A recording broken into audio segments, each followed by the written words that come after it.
খবর সবার আগে জানতে চাও? টলিউড, বলিউড বা পলিটিক্যাল আপডেট জানতে গেলে দেখতে হবে কলকাতা নিউজ টাইমস। বিশ্বের খবর সবার আগে। কলেজে তো যে ছাত্র ইউনিয়ন বলে যেগুলো বলা হচ্ছে, সেই ছাত্র ইউনিয়নগুলি কি আদৌ বৈধ? কারণ পশ্চিমবঙ্গে তো প্রায় অনেক বছর হয়ে গেল ছাত্র ভোটই হয় না।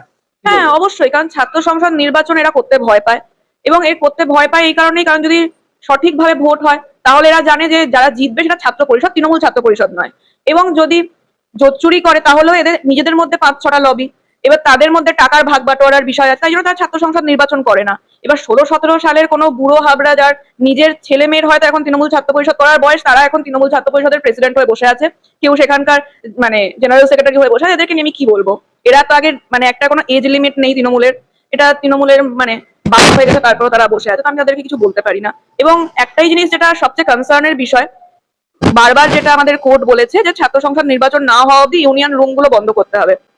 কিন্তু আমরা যখন বিভিন্ন কলেজে আমাদের ছাত্রছাত্রীরা গিয়ে এরা একটা ইন্সপেকশন চালিয়েছিল, তারা দেখেছে যে কিছু জায়গা তো ছাত্র সংসদ নির্বাচনের হয়নি, তারপরেও ইউনিয়ন রুম খোলা আছে, এবং কিছু জায়গায় ইউনিয়ন রুমটাকে নামটা জাস্ট মুছে কমন রুম করে দেওয়া হচ্ছে, দিয়ে তারপর সেটা দিব্যি চলছে, ইউনিয়ন রুমের মতোই চলছে।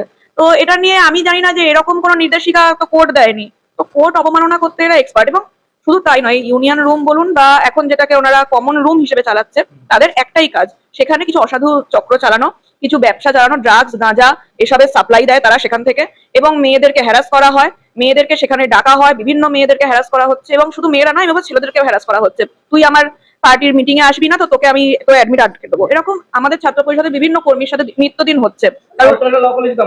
সাউথ ক্যালকাটা ল কলেজ তো একটা নমুনা, যেটা হয়তো সামনে এসছে।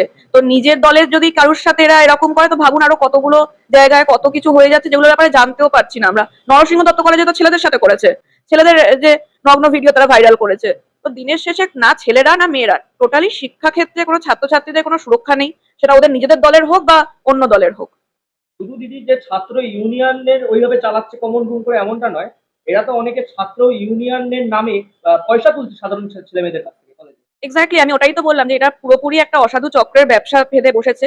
তারা শুধুমাত্র টাকা তোলাবাজি করার বিভিন্ন পন্থা বের করছে, ইউনিয়নের নামে চাঁদা তোলা হচ্ছে, কোথাও সরস্বতী পুজোর নামে লাখ লাখ কোটি কোটি টাকা তোলা হচ্ছে। আপনি ভাবুন যে এক একটা কলেজে 500 টাকা করে বা 700 টাকা করে যদি প্রত্যেকটা ছাত্রছাত্রী দেয়, তাহলে সে কতটা ফান্ড জোগাড় হয়, ওতে কতগুলো সরস্বতী পুজো হবে। এটা তো আমরাই ভাবছি যে এটা কিভাবে হতে পারে। শুধু এটা কলেজে নয়, স্কুলেও হয়েছে। হুগলিরই একটি, চুঁচুড়ার একটি ওইদিকে স্কুলে হয়েছে, 700 টাকা করে নিচ্ছে সরস্বতী পুজোর জন্য। 700 টাকা করে যদি আপনি 1000টাও যদি স্টুডেন্ট থাকে, আমি মিনিমাম ধরছি, তাহলেও